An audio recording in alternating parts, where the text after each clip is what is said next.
तीर्थ नगरी, एक पावन नदी और उस नदी के किनारे रेत के नीचे दबे दर्जनों इंसानी कंकाल।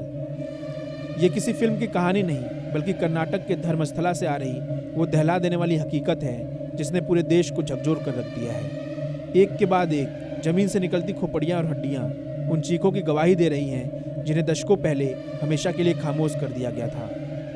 आज हम खोलेंगे इस खौफनाक राज की हर परत, उन धमकियों को बेनकाब करेंगे जो गवाहों को दी जा रही हैं, और उस साजिश का पर्दाफाश करेंगे जिसके तहत पूरे के पूरे सबूत ही मिटा दिए गए। जमीन जो मौत उगल रही है। मामले की गंभीरता का अंदाजा इसी बात से लगाइए कि खुद पुलिस महानिदेशक प्रणब मोहंती की निगरानी में स्पेशल इन्वेस्टिगेशन टीम यानी SIT जमीन का सीना चीर रही है, और जमीन जो उगल रही है वो देश की रूह कपा देने के लिए काफ़ी है। विसल ब्लोअर की निशानदेही पर स्पॉट नंबर 6 से एक पुरुष का कंकाल मिलता है।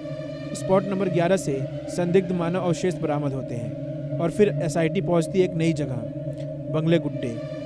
यहाँ 100 फीट ऊंचे इलाके में जब खुदाई शुरू हुई तो जो मिला वो किसी बुरे सपने जैसा था।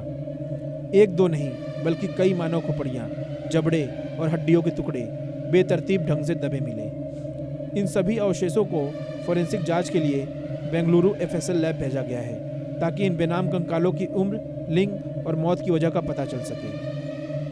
लेकिन सवाल ये है कि ये कंकाल किसके हैं और ये राज बताने वाला गवाह कौन है। गवाह, धमकी और एक नया चश्मदीद। इस पूरे मामले का पहला और सबसे बड़ा गवाह है एक पूर्व सफाई कर्मचारी। उसका दावा है कि 1995 से 2014 तक लगभग 20 सालों तक उसे महिलाओं और नाबालिग बच्चियों समेत कई लोगों के शवों को गुपचुप तरीके से दफनाने और जलाने के लिए मजबूर किया गया। और उसका सबसे खौफनाक आरोप यह है कि कई शवों पर यौन उत्पीड़न के निशान भी थे। लेकिन सच बोलने की कीमत जान का खतरा है, और यह खतरा कहीं बाहर से नहीं बल्कि जांच टीम के अंदर से ही आने का आरोप है। विसल ब्लोअर के वकील ने शिकायत की है कि बेलथांगडी SIT कैंप में एक ऑफिसर ने उनके मुवक्किल को गिरफ्तारी की धमकी दी और जबरन बयान बदलने का दबाव बनाया। जब एक गवाह को डराया जा रहा था तब एक और शख्स हिम्मत करके सामने आया। नाम है जयंत T।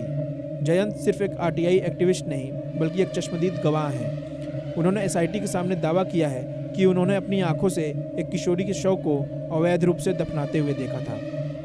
जयंत ने कहा, जब उस लड़की का शव मिला तब एक भी कानूनी प्रक्रिया का पालन नहीं हुआ। शव को एक कुत्ते की तरह दफना दिया गया।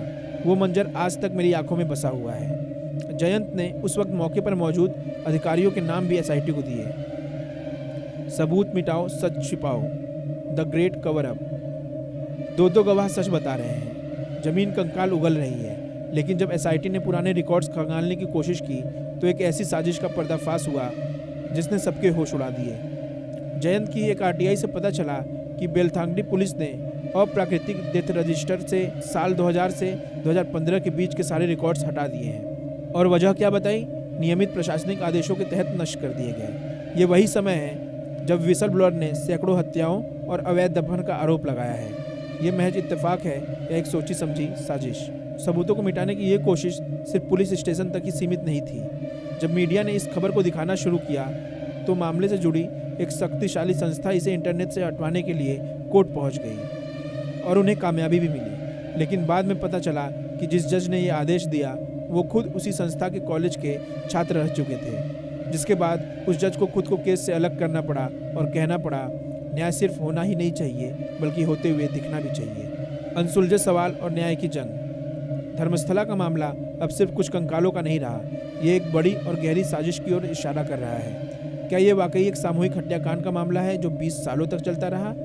किसके इशारे पर पुलिस के 15 साल के डेथ रिकॉर्ड्स को नष्ट कर दिया गया? क्या जांच टीम के अंदर भी कुछ लोग हैं जो सच को दबाना चाहते हैं? और सबसे बड़ा सवाल, इन बेनाम कंकालों के पीछे कौन से शक्तिशाली चेहरे छिपे हैं? SIT की जांच जारी है, हर दिन एक नया खुलासा हो रहा है। ये लड़ाई लंबी है, मुश्किल है, क्योंकि लड़ाई सिर्फ कातिलों से नहीं बल्कि उस सिस्टम से भी है जो उन्हें बचाने की कोशिश कर रहा है। लेकिन दो गवाहों की हिम्मत और जमीन से निकलते सबूतों ने न्याय की उम्मीद को अभी जिंदा रखा है। इस दिल दहला देने वाले मामले पर आपकी क्या राय है? क्या आपको लगता है कि पुलिस रिकॉर्ड्स का नष्ट हो जाना महज एक इत्तेफाक है? क्या इस केस में पूरा सच कभी सामने आ पाएगा? अपनी राय नीचे कमेंट्स में हमें ज़रूर बताएं।